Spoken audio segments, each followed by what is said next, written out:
angara achọ ya okwu ịkọba akụkọ ịkọcha akụkọ ị na-akpọ na ahụ Zion ministry na-ezu gafa ịmara akụkọ ahụ ị na-akọ elubo n'isi ịkọwa akụkọ kọchasịa akụkọ ị na-akpọ afa Zion ministry afa na ịmara akụkọ ahụ ị na-akọ enwepụghị isi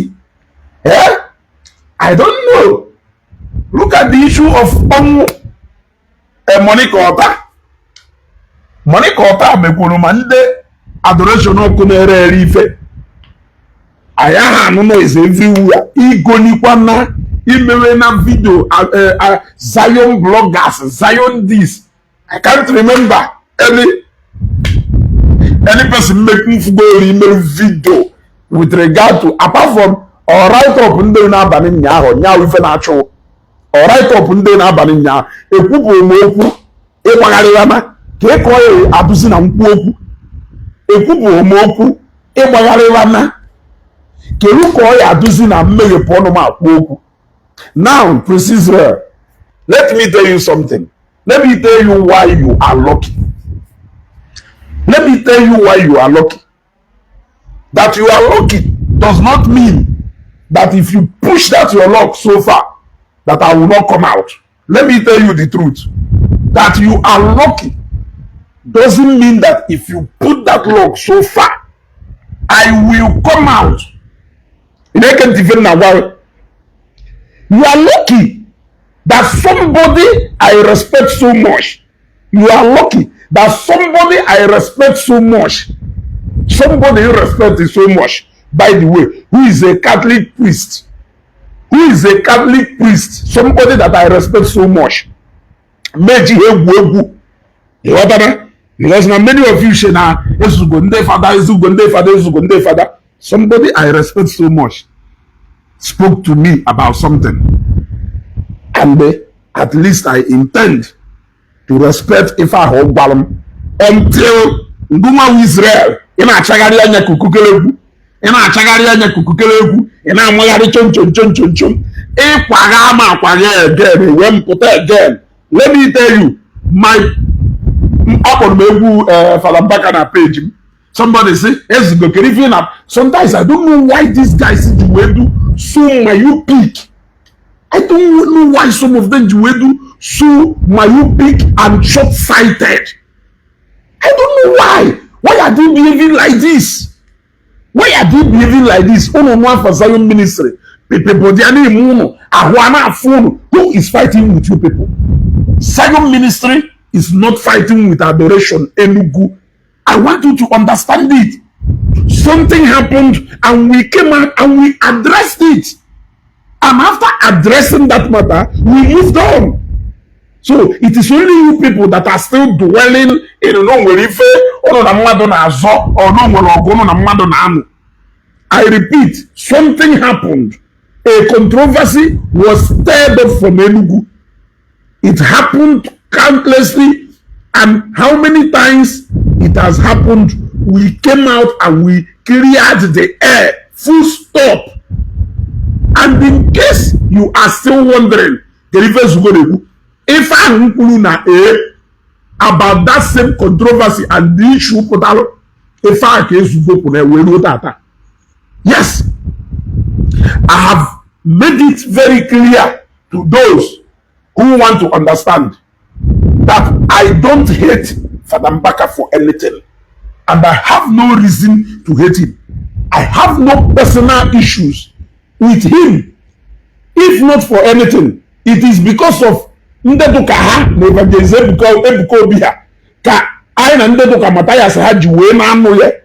today. But when an issue was raised and that issue became a matter of concern, I came out and I stated my own position. And my own position, which I stated then, still stands till today. You don't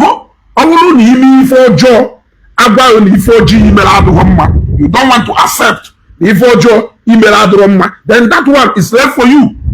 Does it translate to hate? The answer is no. For you now say ezugo, ne hate Father Mbaka, na abwe ebube nwanso ebube nwanso akpọwara nya mgbe ụka dị na kaseti akpọwara nya mgbe ụka dị na kaseti ka mkpọrọ ya denu kelukwa dị ise egwu ọzọ because ana nke ntiri nyaahụ mma na m etina countless times ka nka tiri nyaahụ ịghọtago ewelu because of controversial issue of money kọta wee jezie siwe zugoro. I've been posting egwu Fada Mbaka na page mo onye amaghị. Yes, I've been posting egwu una ha ifule.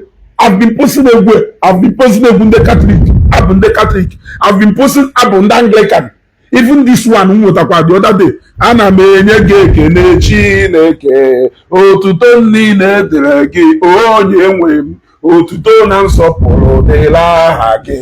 Ebe m nọ wee nụ egwu ahụ for the first time wụ na adoration uke ka m nọ wee fụ egwu ahụ ebe ha na-agba nchọgide egwu a until the day mfụrụ ya download kwe na-eyuzu kwe ịghọtago. Then nke Fada Mbaka ha na-adakwa agụwa kere afọ popular egwu ha na onye gwuru onunu ka ọgụnụ ya adakpu n'ime kerie a downloaduru ya. That is to show you that I don't have any personal hatred on anybody.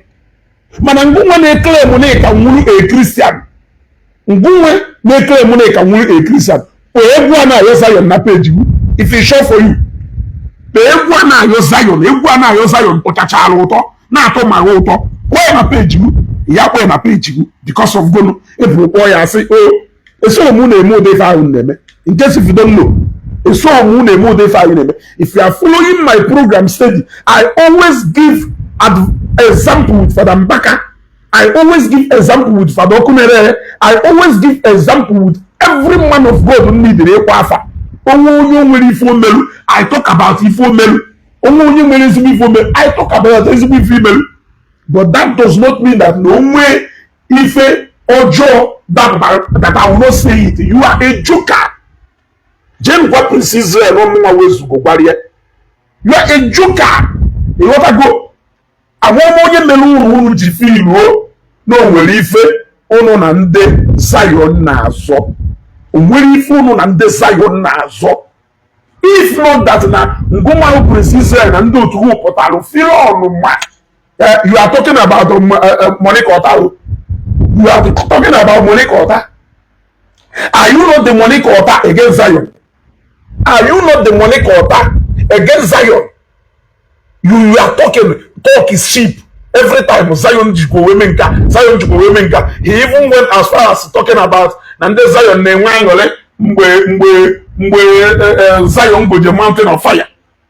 The talk and discussion that went on before that church was eventually brought out of agreement.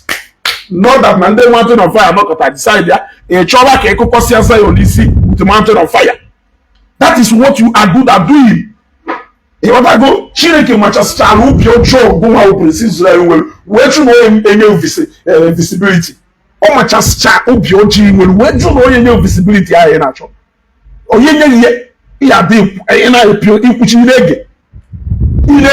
ilege or somebody to carry na ye a little bit of relevance because I need you to listen and understand because he work in na eme ko mazi onwe video home for we for phone chagari channel or put nke ma swag nke ma wa for no sha oyo the other go eva wo eji ekele ụwa for be ndị nna mochie ma be nna mochie nnukwu obi kara aka obi ebe nwere di mpaka aka the other go nna mochie wu dike na di mpa di mpa na abụ the other go di mpa na abụ and efugo so nga whoever goes we bia nko sha ina afọ oputacha bo lori o ka ile sha aputa ebe ofuma to ka bo yoyo efu mo to ka na mba spray isi o ka ile sha aputa ofuma ma ni nelu nga anya we fu ni meko okenye do ka ya ni meko maze kiri fe go na Zion na so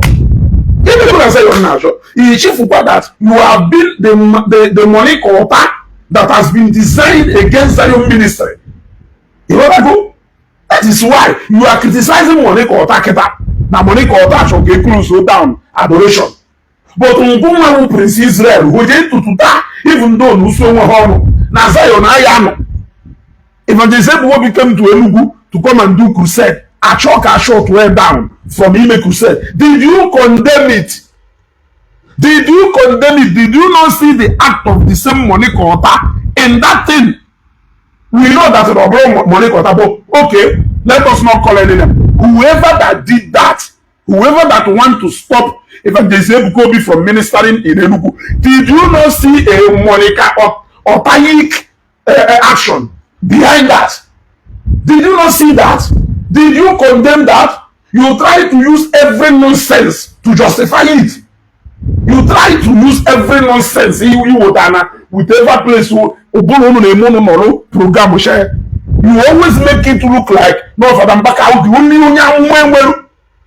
oh he believe beke dalo and ekwe yalota oh he believe beke dalo onye amụma ose na ndị kwuru ife a eme ife onye amụma nke nkwuo na ndị be ịchọ ka respect okwu onye amụma you must respect okwu onye amụma. It is very simple. Yes, because Hannah Abu, the same God that call her. It is not even in your place. And I thank God. I thank God. There have never been any video maybe a fake Onyamuma. Go and show me that video. Go and show me one single video where I found Mbaka a fake man of God.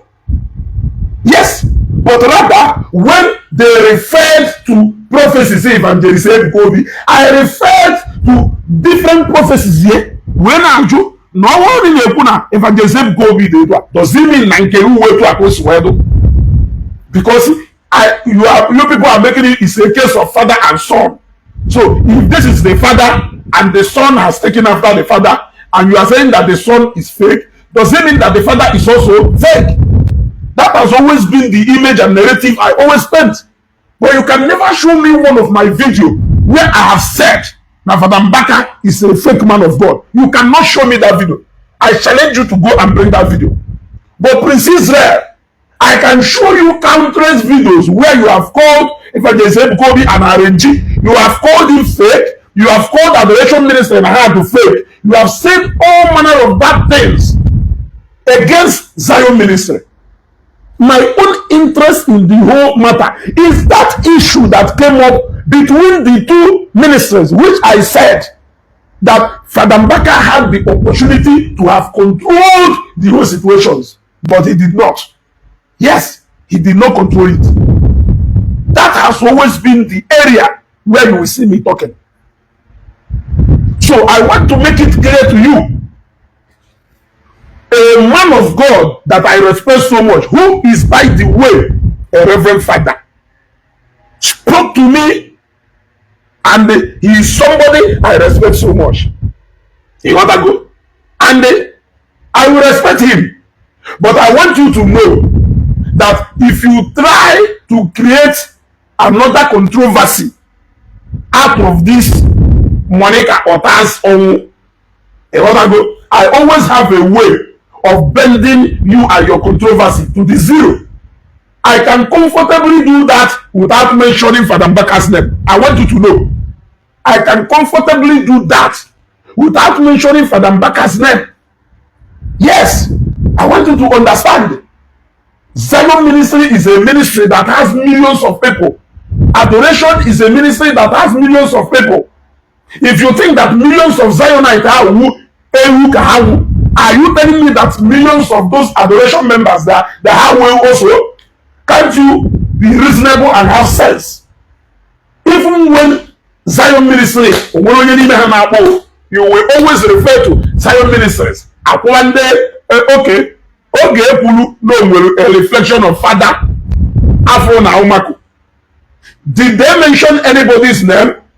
Number one, did you not see the reflection of that father? Was it faked?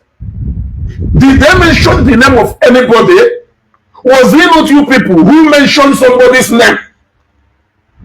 Even if somebody's name in their mind, are you the person who is going to interpret what is in their mind? Can't you wait until they mention the name Isholemo? Eh? That is what I don't understand. The name no. There was a time Father Mbaka but when Evangelist Kobi says even when he has not mentioned anybody's name. So I don't even understand the kind of correction you are here reminding us of Okunyamumakuru, but you are at the same place saying that Okunyamu Ayadile. Ayadile. Yes. Now let us even assume that now I made a video when Fadokunere shared his experience with Monikota. Did you people not see it? And when I was making that analyzing, I did not analyze that video. I was playing it, and when they played that video, I was throwing in one or two condemning her action. He want to go. Condemning her action. I condemn her action. But now, let us even assume, okay, Ezioku, no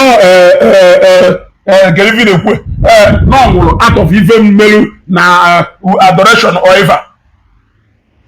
So many times.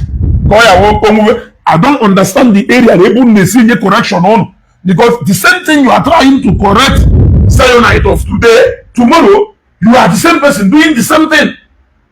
You always condemn the Zionites. They will come out to defend their prophet, but you will be all over social media defending your own father, and you are willing to fight anybody defending that father, but you are there talking down on another Zionite who is also defending his spiritual father. You are a blogger. You always come out to come and defend father. You are a blogger. Then you see me a blogger. Because I am a blogger, I shouldn't believe in a man of, I shouldn't believe in the anointing of a certain man of God because I'm a blogger. Am I not a Christian? As a blogger, am I not entitled to be a Zionite?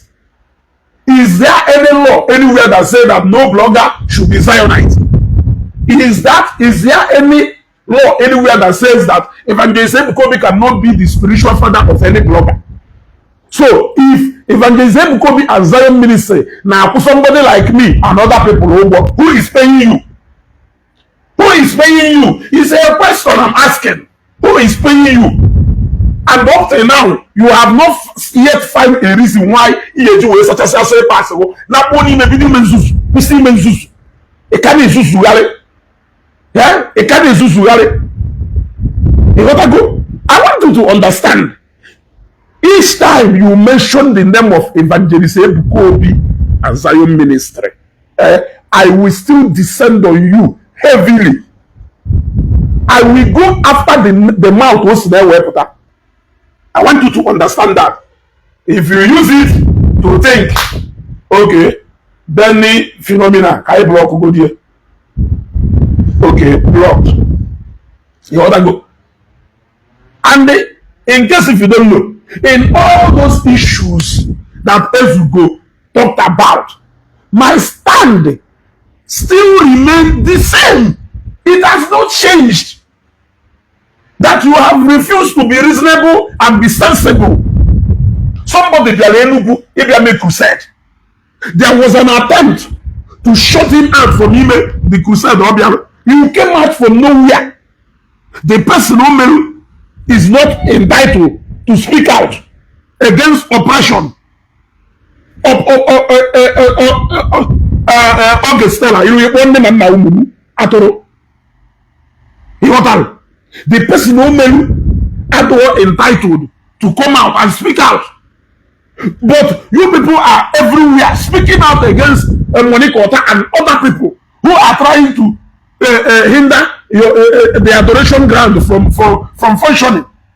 But Evangelist Kobi, because he is a Catholic lay brother, he is not entitled to speak out against injustice and oppression. You came out, you defended people you said you don't know. They are unknown people. You don't know the people who are calling. It's either you know or you don't know. But the truth is that if you don't know, why can't you condemn that act? Injustice anywhere is injustice everywhere, except when they deserve. Margaret, they keep bringing this narrative that now can win so many money caught many places.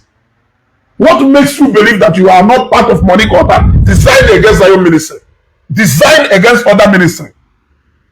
I am asking you. Unana sugar you. Ndesa unana no kwana alu nwe ha na emekwa lu nwe na emekwa ifa biakwa again. Ekwonkwa ha no. Ekwonkwa ha no owo onye n'ime ha kpọrọ afa. Nobody has mentioned your name. Nobody has mentioned your name. I asked a question yesterday in a video and say, who is this money quarter? Now for the Mbaka they mentioned name here. For the Bemonso they mentioned name here. Then Kelu only this woman or one powerful princess for one kingdom Nenugu. You know, it's just a way of me trying to find out can only this woman or what you with this kind of influence over the church. And if you want to look at it in another way, I want to know the people who they collaborate with inside the church. Because the woman is with the power, which will carry even bishops. Even bishops will bow at Ivoku. That was the area of Vida yesterday. Then I saw the level of jubilation and happiness people they were even in the ministry ground. Even in the ministry ground, people they want only that a woman of how many years ago, and she has been battling cancer for 8 years. Whoever say, why are you happy? Now so and so woman. At least she survived cancer for 8 years. You, as a poor man, can you battle cancer for even 6 months? Can you battle cancer for even 6 months? Yes. Can you battle cancer for only 6 months? Do you think that the only way God can punish people is by having one? Do you think that the only way God can punish people is by having one? And I have warned Igbo about being insensitive. One day and one day a day so kumanufu go to the level of Ragon and one day a day one day a potential celebrate. It is any other thing where he may as far as Onyaka Onyaka subject to repentance, Onyaka to subject to change. But the moment Onyaka that there will be no need for reconciliation again, there will be no need for anything. Go shop to Onyaka, but as then celebrate and then Malangole. Emmanuel wish it alamosu can now. Ngwe Mbaka say na bukuye. Onye go na one accident. Go na ka room for reconciliation. Unu nwere ike idozi pay for all the guys there. Onye ahụ na arịa heavy ahụ. Unu ka ya edozie. Mana onye ahụ kwubi hapụ ume n'ọnwụ. Ụlọ ha na-achịkọgo n'ozi Chineke ya ekpezi ikpe. Kwa ile onwe ugwu. Pụta social media na-enwere aṅụrị achọ ka akọshọ n'ọrụ ị na-ekwugheri. Okay, let us talk about mountain of fire case he raised about Zion. When Evangelist Ebukobi, as a prophetic command, not because he was referring to mountain of fire. Can do Anya Kemaria?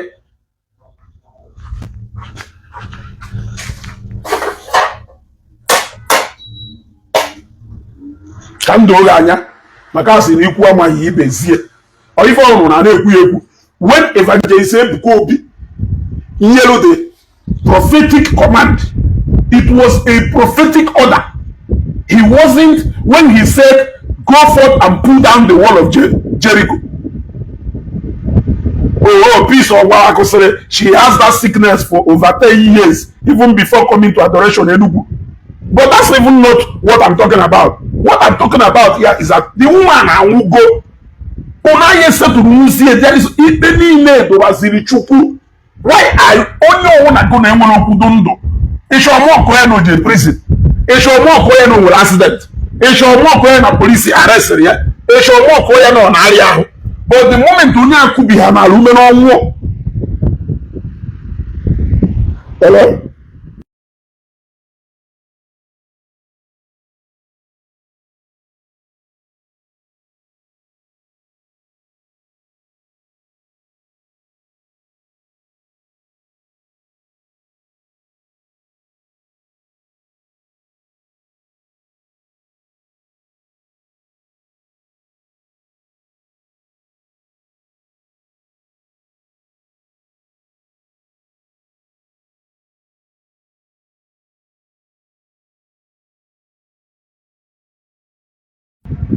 So the moment onye akubiri ume hapụzieri Chukwu, you are living an unchristian life na call to order. You think you are more Christian than me? You want to go? So let me talk about the mountain of fire. That issue we were the thing out of context, because Evangelist Kobe was merely giving it was that command was prophetic. It was more like that into a wall as well. Take it to be the wall of any Jericho in your life that is hindering your progress, and not Zion ministry or mountain of fire. Go and pull the wall down. The man will know where that was the wall. Ndokomoko will shock into another thing. At the midst of that controversy, what did Evangelist Kobe do? He came out and he clarified the matter. He came out in a press conference to address that issue and put that matter to rest. Yes, that's what he did. Because he knew that his word was quoted out of context. He knew that there was nothing personal between Zion and Mountain of Fire. They cohabited in that place. I never even knew that name was Mountain of Fire never. They cohabited for over how many years? It was based on relationship and understanding. Can the Mountain of Fire do say, because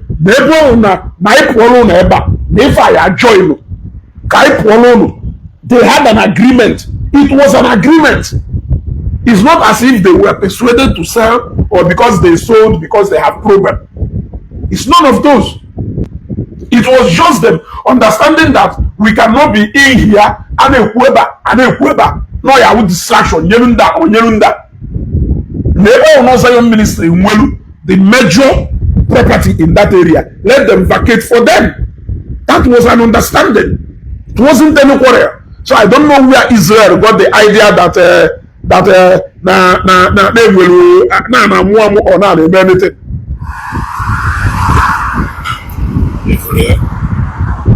I don't know where you got that idea from. But I don't want to trouble. You want to come and paint Father Mbaka and also now the only prophet. Now, so also now the only prophet. Yeah? So now the only prophet. It's a question najo. Yeah? The only thing they show can prove them mother. Na Zion minister who fake. Na Zion minister who fake. No fake. Okay? Yeah? Of so say.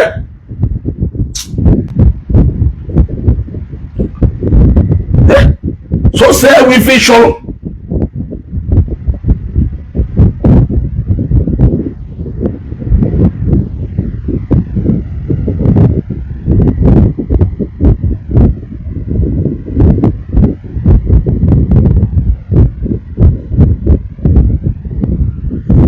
What you intend to achieve by that?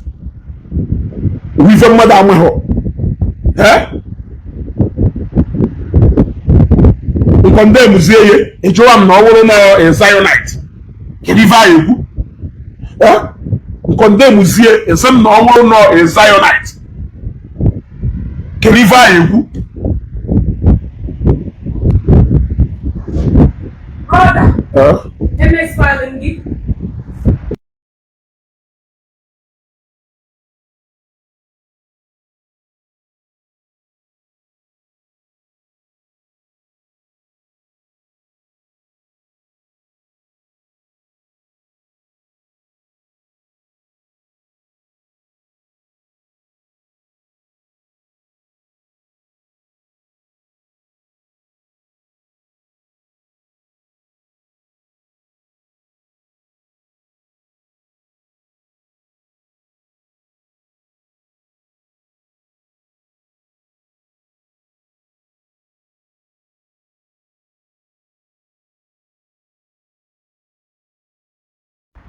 So, you see? So, I don't know who is giving you people this impression that no more, but it show me that I say no more. But I'm from that I won't even attack now. Every day Zion. The fact that you are not even bothered by, I have never seen you criticizing Matthias. I have never seen you talking about Masidibia. I have never seen you talking about the light of Africa. I have never seen you address all these guys. Yet there is nobody who has called for Mbaka bad name more than these guys. I have never seen you address any of them. Also, Ezugo Kichok on way to Monica Otasiwewu. Matthias Yadunogondo. Here the light of Africa. Yadunogondo. Ndozo niile ndị na-akpọ ya onye ohi na-akpọ ya all manner of them na-export the campaign na onwe onye ohi na ọya ada nka ndị nke ahụ ebi ogologo ndụ so Ezugo ka ị chọrọ ka ọ nwụọ etu Monica Otasiwewu because na mụ na na-azụ ofe ife ọkwa because na ife iru na mọdụ associated with Zion ministry in a sense no a rival to a ministry ebe ị nọ na if for any reason Matthias ya ejenwu after all ofe ife ka na ebe you did not even consider him a threat and you are not bothered that he is busy recruiting some of our teeming youth into this nonsense on him. You are not even bothered. You are only bothered that now Father Mbaka is the head of a Christian organization. Evangelist Ebukobi is also heading a Christian congregation. I don't understand your interest in all this. I don't understand your interest in all this. You wanna go? And the father Kuchapaloku,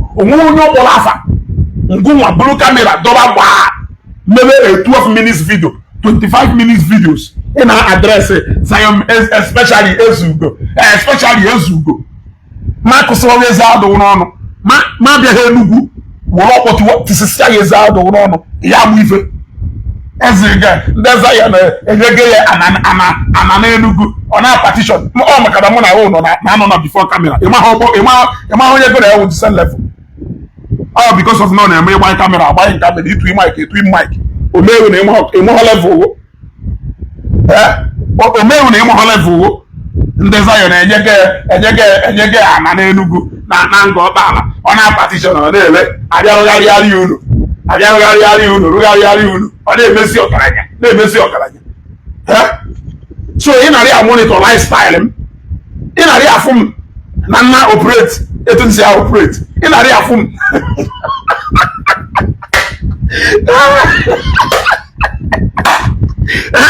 Ị narị afụ m na nna operate. Amadu nne na afụ m. Ọ bụ nnọkọta na n'ime ka ndị na-ata amụsụ.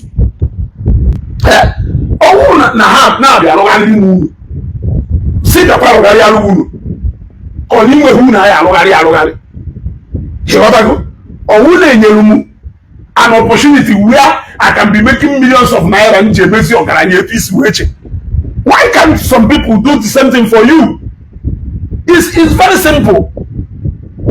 Yeah? It's very simple. Or does it mean that you are not doing a good job? Does it mean that I am doing a good job and you are not doing a good job? Since you decided not the same job, I don't know media. Same thing, you could say, even self, Shelu, Shelu, no, can go say, goes to work. If you go to work when Boya, give them in the mud.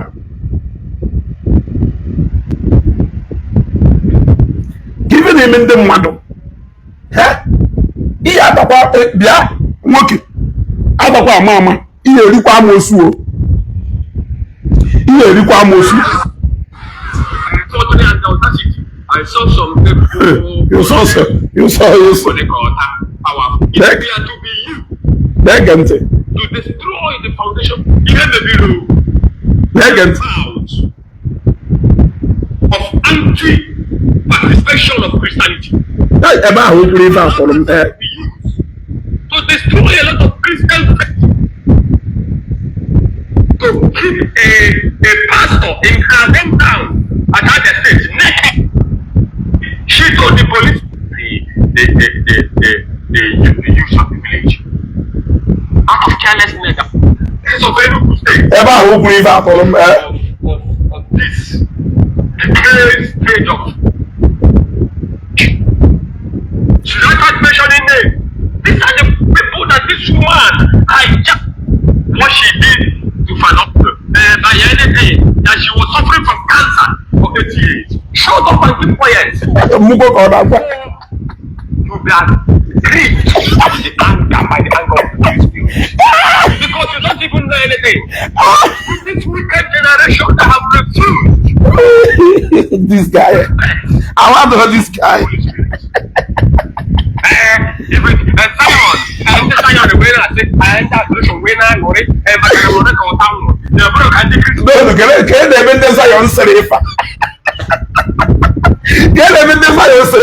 This guy na hola ọ na-alọta Zion na nlọ bikodu ndị Zion kedu ebe unu kwuru ife this guy ọ na-ala hola ọ na-alọta Zion na nlọ ife ndelu sọsi otu ife ndelu na Facebook n'abalị nyaa Israel gba kamera n'ụtụtụ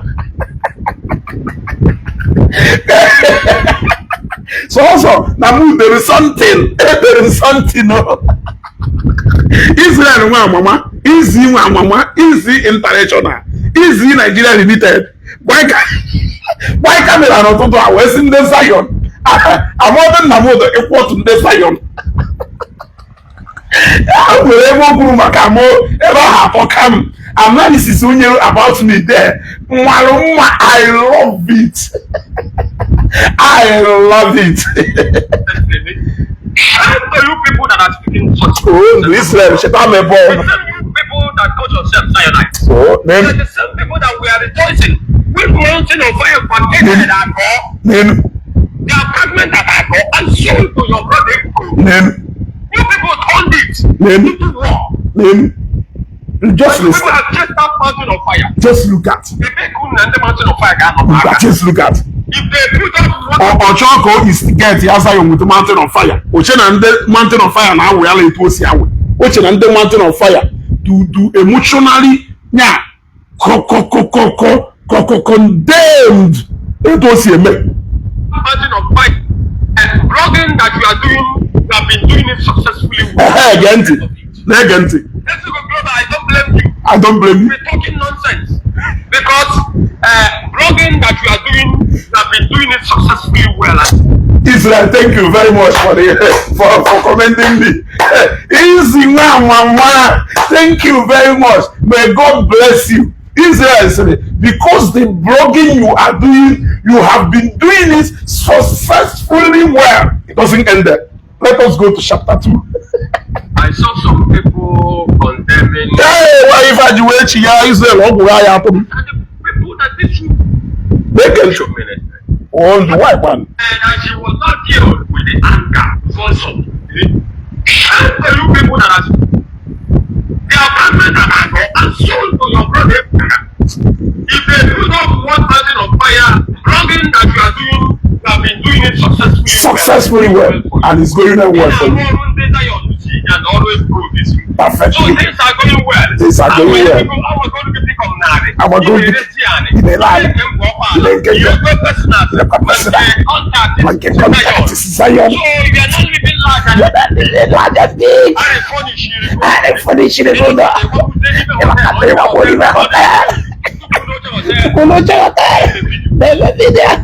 And bedroom, ever in our hotel room is my bedroom. It's on your quiz in Naija. After comment together up and let us listen and take it once more. Let us take it. Let us take it. Yes. So things are going well. Things are going well. I'm going to go in a restaurant. Guys, Zion. You're not living like a pig. I'm a furniture in the room.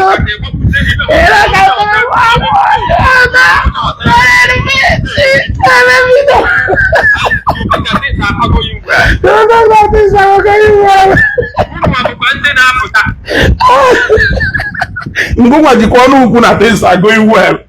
If you're person and you think that things are going well. Ndeza ya unu mwaka.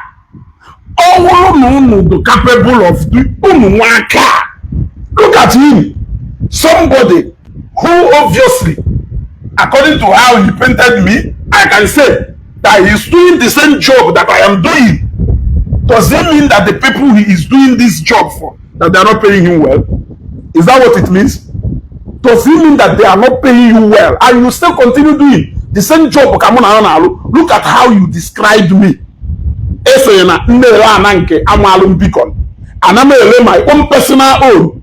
Then contact then on Zion. Oh, so him and a contact go oversize. Him and a contact on your can just say sometimes this guy had articulating on it.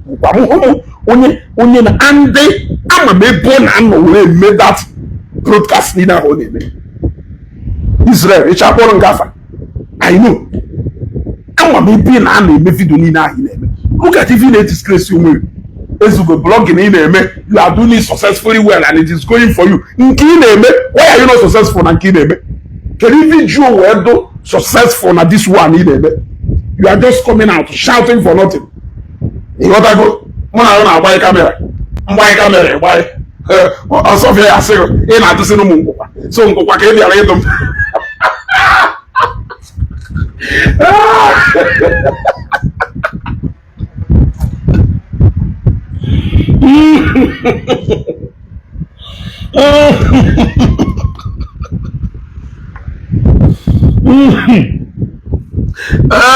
this part is all pieces. Israel now, let me tell you. Come ordinarily, your behavior enough alone is enough for me to say that because make who go there, believe me, many people can equal. Because you hear Ruku to me as only to normal, but I don't want to conclude because I saw but let me be honest with you. When you finish Selun and the Zion ministry, if adoration and Zion ministry, when you finish when you finish and don't we go to Selun at some point. We have said what we said, and even na social media basara adoration no basara Zion no ahomnde to ka JPAC ha yekucha wochi ya si na ekuzi ono nwere onye diri ha je ekwu. Number 1, onye diri mu kwuo. I said every single thing I said out of my own judgment and observation. Number 1, ngwakwogi aga ka o ya wo nwere obosi na-eche na ezugo nwere ike pụta sị no nwere onye ziri mbia kwuo ife ahụ mkwu na mekwu kwasị ị na-atụ ụga. Because I analyzed, I thought about everything, I studied everything. I first of all made the first video even now appeal to Father to control this thing before it go out of hand. Can other people can take advantage of it, knowing fully well that currently as of that time that none of the people recruit against evangelism and the adoration now what the last people I will want to join that particular Ifenemembwa. I made that video, the first one, I made that video, the second one. The more I made that video, the more wars keep coming from Enugu. Otusie kaya sene efa Chris Ngige Kurumbwa. No ndebo oba tuo yokute. Hejezo na azu Obasanjo. Obasanjo wesia na ibiko control all these guys. Now these guys name have to me as a governor. Have you so na so? No one na maya to go ni hisha. Man am to hisha man. If you then ha insist ye me nyawa we ko na oge lugo guy to be simon. Na ato me hisha so atobaram. I made the first video appealing. I made the second video appealing. The words keep coming. The enemies of the church kept on feeding from that word. This is from Enugu, Abia. I had to do what? I had to do what I did. Yes, I did what I did. And the well today, Friday, June 5. If you are waiting for any day that Ezugo will wake up and say, I take back those words, you are waiting in vain. Because what I did was a just fight. Everything I did was just. But that time, I got go. It happened based on issues that came out. It did not happen based on personal hatred or personal anything. In fact, if you watch my videos, go and watch my videos. I have cited many examples. Matthias reason now about him saying that our church leaders say fail go if no because now our church leaders are I always give example with Father Mbaka.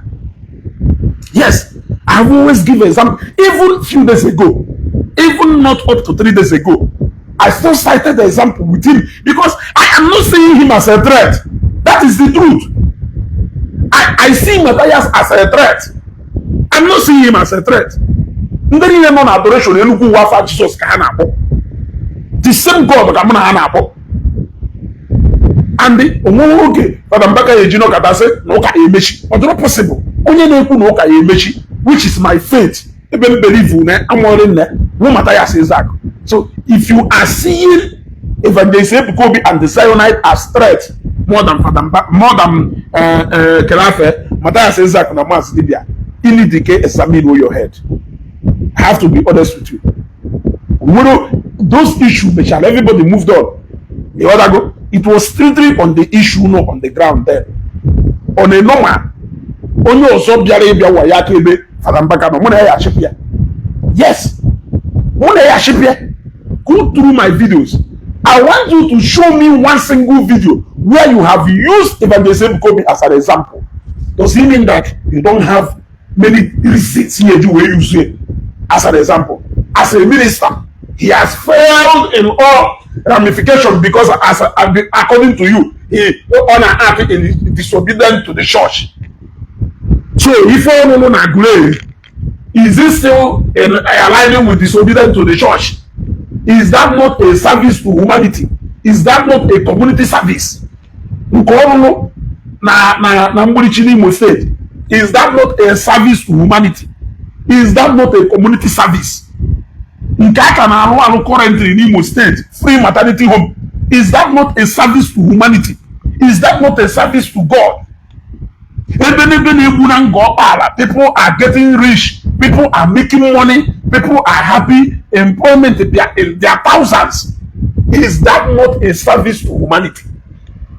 When have you ever used Evangelist Kobe to give an example?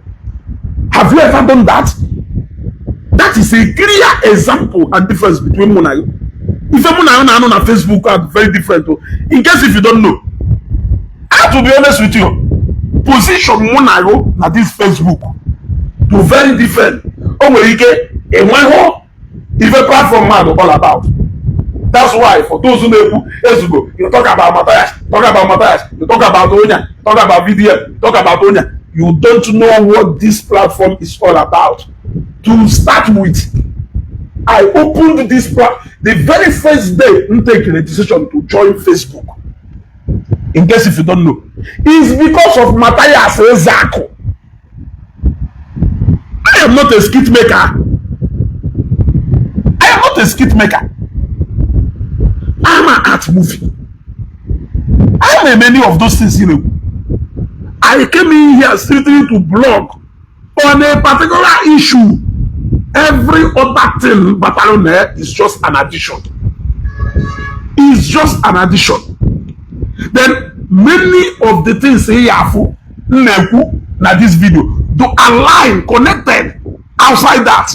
I hate conspiracy. I hate blackmail.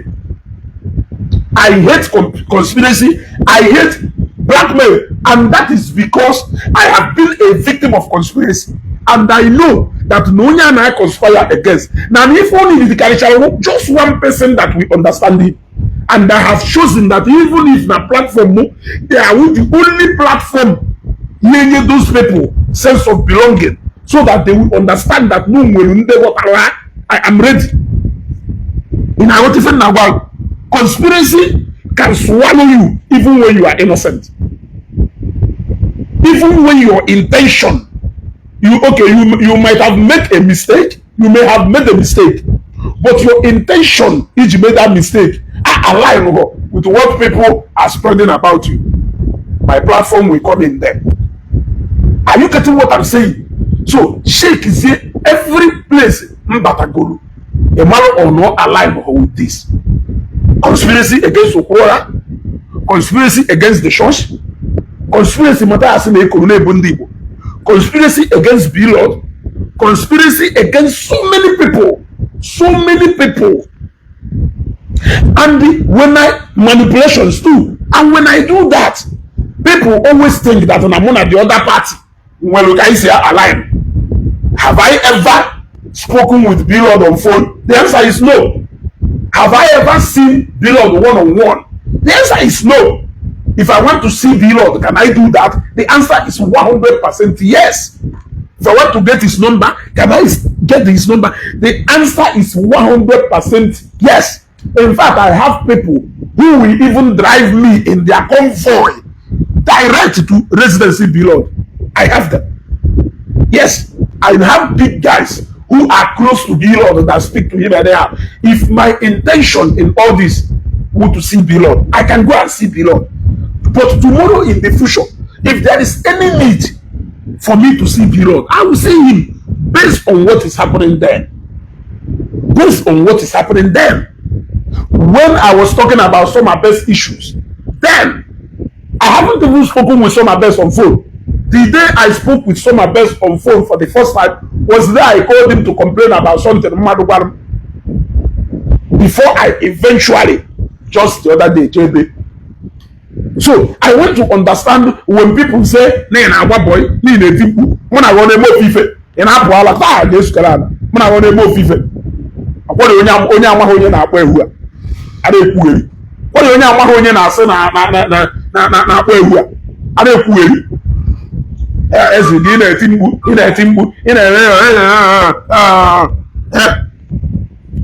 want one of us in the folk and the na camera there. Not first time money enough. And no one year from January to December. No phone, even once. Not even period Nina had a cuckoo COS. Did I even? I don't even have a phone number. The animal even joke Israel when I water. I have not even received 1 naira from this page. From the day I monetized the page, which is about 2 months ago, about 3 months ago, I have not received one naira out of this Facebook. Ego Biana not there, but I have not even collected 1 kobo from Ego Batana Facebook. It's a go sengefo. My satisfaction even the Facebook are accomplished. You may not understand the joy and the passion. It just know. You may not understand the joy and fulfillment. But you are enlightening people. Make dismantle conspiracies. No matter the heap of. In fact, I enjoy handling conspiracies. Now I conspire against somebody. I enjoy dismantling it one after the other. And I may derive joy in doing that. In case if you don't know. So then I began with the theory. I was talking about Okura. The day each with a number Okura, would the day MPZ WhatsApp group of all victims of COS. Waja, some more will add me. Forward the 0 numbers in the my app. That was the day I got to Okura number. I added the Okura. I still did not call him. Throughout that COS matter, I did not speak with Okura on phone like this. So what is my interest in that? Now conspire wrongly against him. Name were people who want to use that serious issue to carry out their personal intentions against Okura. Okura to benefit to Ndigo. No one can Ndigo. I have water importance Okura. and then when the devil na they use will it dismantle an organized entity. I decided to lend my voice. It was eventually my birthday that year. Yes, my birthday that year. After issue of COS and Gakoro channel. That was now when I spoke with Okurora. And they can even do Okurora. That was when I went for hospital visit. So when they Ogasare, in case I want to have or support, so I called Okurora then. Okurora officer is gonna birthday guy, Lagos. They supposedly no. Now, in fact, I think then he even wanted to be part of that process. That was when I spoke with Okurora one-on-one for the first time. And I said, we phone it, and you need a timpu, can go, and for the bloggers. Actually, look at somebody to come ask me, Sophia, as again, I watch them. Anyone for the guy in Facebook, I put you on. Let me be honest with you. Come and you on a then hype it. Then you go and in fact, you know the business in the random people. I don't need to hype somebody. I don't need to praise somebody before you may go. Yes, people who see what you are doing and they like it, we occasionally get your number, call you and give you something. Or the business. Hey, somebody look at my he may be somebody look at my and in the dinner river. He made business.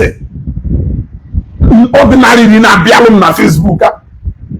You won't have any reason. And that is on a period. So I'm a Goku over the baby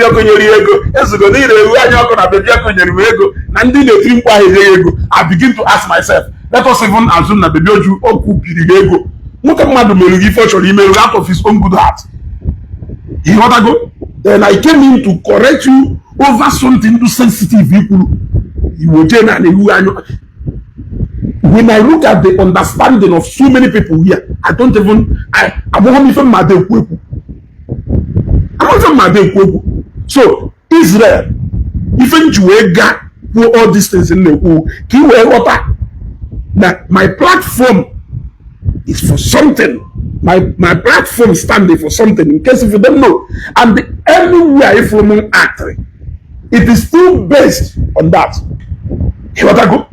So even my interest in video is what is doing not similar to what Matthias is doing. I can tell you, you can't come out and say that every other person is bad. You are the only good person. It's not possible now. It's not possible. That is, in fact, I even like going against a powerful entity. In case if you don't know. So when they are saying you are waiting for the person to recognize you, you are waiting for the person to this one. Oh God, my joy and satisfaction in all these things like that. I've said my mind. When people started conspiring against Evangelist Gobi, that was even what made me to love him. In fact, I got into the Zion and the other people matter before I even get to love Evangelist Gobi and Zion ministry. Yes, let me be honest with you. Yes. When I started the same thing, I started it based on Naha conspiring against Daddy. Now sure I would have so many things to bring him down. That was how I came in. My usual way. Then along the line, I started seeing things. And when you see things, what are you going to do? You get connected to things. Look at you. Okay, now one day, Zion, you will love Zion.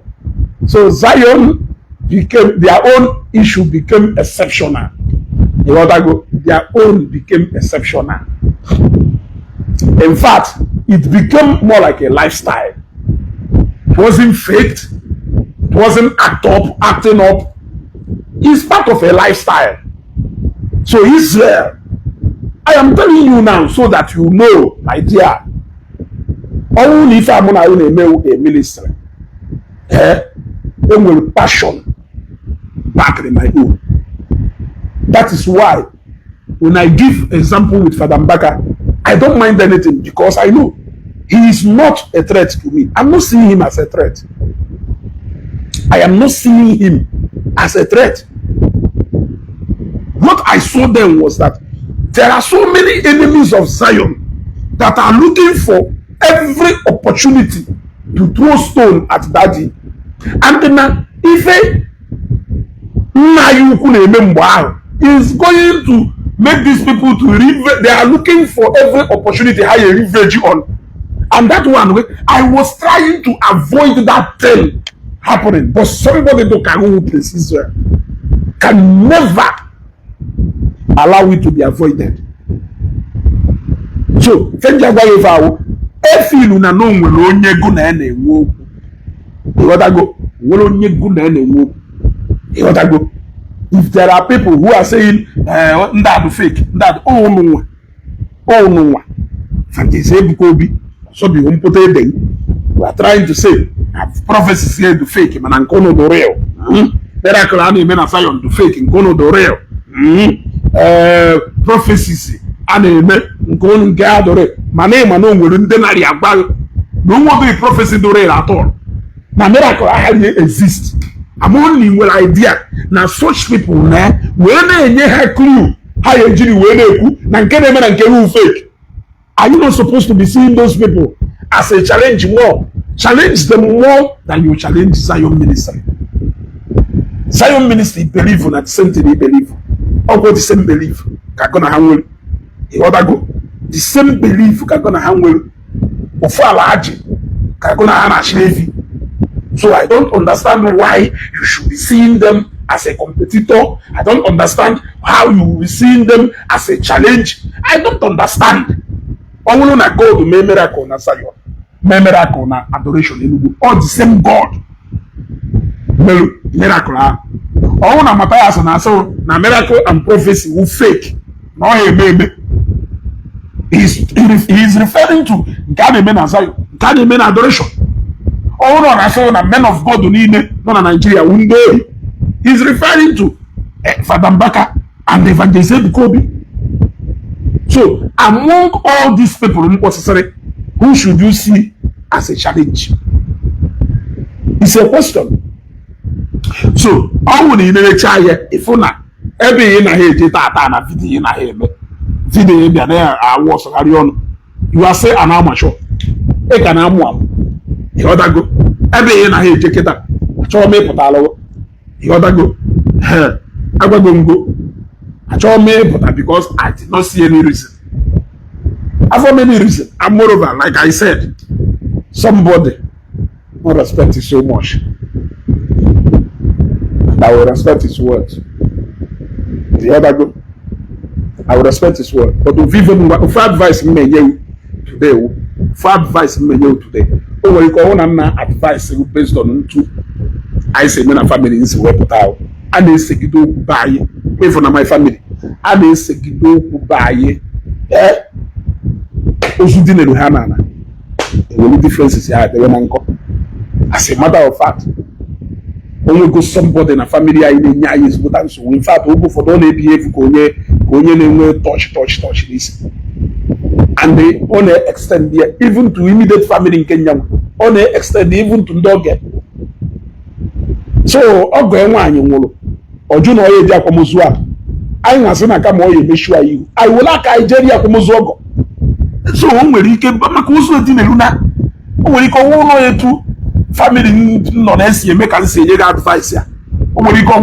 Family non and on a mistake the same and on. Obosia hunya wala se na aye niye no sije to ye na adofia o ke we to se me ana ofifia mu mawona enwegido oku uzu di nelu ha anything you kuru after unya wolo you are being insensitive because unya ha no na in a space in a position where they can no longer even answer you, they can no longer fight for themselves. They can no longer even settle with you. How in a state of now, how to go vulnerable? You want to go?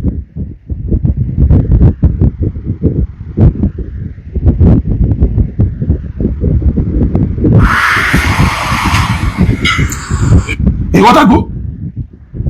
So, it happens you now, happens you now, when you want a physical judgment automatically. When you want Bible make I want to know after on a way judgment. When you want to can I judge what? When you want can I judge what? When Bugari will open every and to follow. When Bugari will only which a lot of you reposted it. He on the American CNA, man at the moment on the good vulnerable. Also, when you no paralyzed, no has a gaga. Why even in nature, because no, if Okuni now will make room for repentance or reconciliation. And don't ya cannot talk and Kuzelu, a chohem with it. It has celebrated a mother round. Makiko Velundum Gaunen. It has celebrated a mother round. Makiko Velundum. He had a cancer. Eh? He had to cancer even 1 month. So also when you want to check a marriage where you can say, what the message I'm trying to pass to you is that na money quota I wanna if any need she's not even seeing it. But rather you are being insensitive. When we fail, when you want to vulnerable to nobody knows when you will die. When you want boy, if I eventually kill sooner, so we may have mad. I will make it a mad. And I cannot just solution for solution. Mana, if you may have my own neck and you do all out against Matthias and one and more mistibu. Because number mistibu on the phone that the boy are done with. And I'm going to go. Oh, yeah, way down on the chamu. You are walking the nation. The only reality Matthias say I do. Yes, the only reality. Mona you face. Okay, man, I want to mother. Say no reality. But that's the don't put it. Yeah, faith people do different. Like Ejike Mbaka come out. I'm a coming there about you. Are just to do kisi haya na kuana. Hamadum do we roda. Manunda area or area we mo. Manunda afro ke ebu no ko da. No form a manner always here their mother. Eto would knows na bia. Unyo na go na dey woku. We mechi ha anya no happen say no just face the real judgment. Aka do ho che born. Happen say the main judgment ko na just face. The remaining people to sinya na ndem wo. Ana akuziri gi na ekuweri. No no na celebrate ndoka. Ndoka. No una parishi money quota wo parish or Father Mbaka wo the parish priest. So boss ya Father Ayejenie ana majuga ajujo o boss ya Father Ayejenie no Father Lucio boss ya say let us pray for the soul of money quota or na Father Ayebele Father Ayebele asizelu go bele maka all the foreign saints maka ka ibele maka ndenwura anwo iye a school du mkpuru obi ni ibere ebele ana majuga ajujo. That is for you to understand that no we fe kalere mmadu onye du ndu mu na eri ro na mu na ero. But at the moment enwu hanado I drop everything on against you nya to bazero chukwu because inye room for mu na to settle that enwu akwa nya to bazero chukwu odoziri mu na aya ye mechakwa dozie ye echi mga ya fukwa lozo oge nno chakwa zero ndomo tabiga ai fukwa zie ba aye kuepa. You want to go? So this life are very difficult. If you want to understand it, you not celebrate. Monica Opa once said, "Onye nwere ike ikwu erichi faro, pa moto ka ona ndu ya end ya n'ụzọ." Monica Opa once said,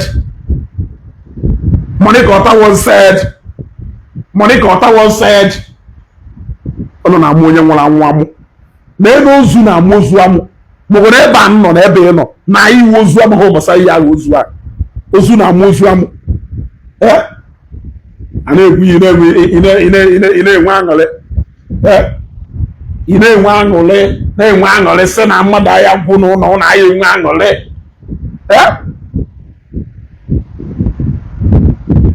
welie wee malụ m ha ma amụ onye nwụrụ anwụ amụ ọ bụfere onye nwụrụ anwụ ha ma amụ onye nwụrụ anwụ amụ ijekwa ozu je na amụ ozu amụ ifuru ozu a na-enechakwa ya anya etu ahụ si wee duo onweghị ka ị na-enene. There will be a time you will stay in that vulnerable state. People will look at you. People will say things that you cannot even reply. People will say things that you cannot reply to it. It is not because of publicity or you want to prove any. What point? Actually, he proved. When she came for Father Ogunere, everybody condemned it. When she did whatever thing she was still alive. Everybody condemned it. And all this no okay, mo ya amusa na mmadụ aya gba goma mo nyoka. French eme Matthias fili na eme Matthias wona. Aye man no can with chances for repentance. And if I may if I go full reason for that repentance. If I jim video fili na eme because we know that there is still room for repentance. Nya chegale ya onye dundo iya de me ifi eme ku we chigale ya ma chigalita onye anwu agwa ọrụ agwugo achikogo ijozi onya odozirigo judgment to see ebe ọzọ odo continue to judge onye nwere anwụ ọpụpụta echi niile bịa zọrọ ọnụ ya. Okay, I am sorry. If she fails to apologize in morning, let her go and face judgment. That is a quarter how free for Joe better. Man, not those sitting. Israel, I hope they never. Machiko. Ukwaholi. Pete, I Junife. Any day I go water. H.O.N. every day, amen. The Zion. Every day, I atana Matthias Ukweba. Nana ndo to any no. He make sure no. Ye kuku. Among women for the original platform will address Matthias every time. The Zion. Look at something in a Peruchuku. The Zion, challenging way within the Zion. Okomaka, two people not as intermediary between God and you people. Between God and I want. What is now we finish? You are now seeing a barrier. You are not even seeing God. Yeah, I'm a buy camera and desire. I'm not maybe from desire. I'm not maybe for her. Because before I have to go around. And most of those people in a blog as I am now. Most of those people can comfortably keep you and pay you salary. So wash your mouth. Wash your mouth. Eh? Wash your mouth. You want to go? Wash your mouth.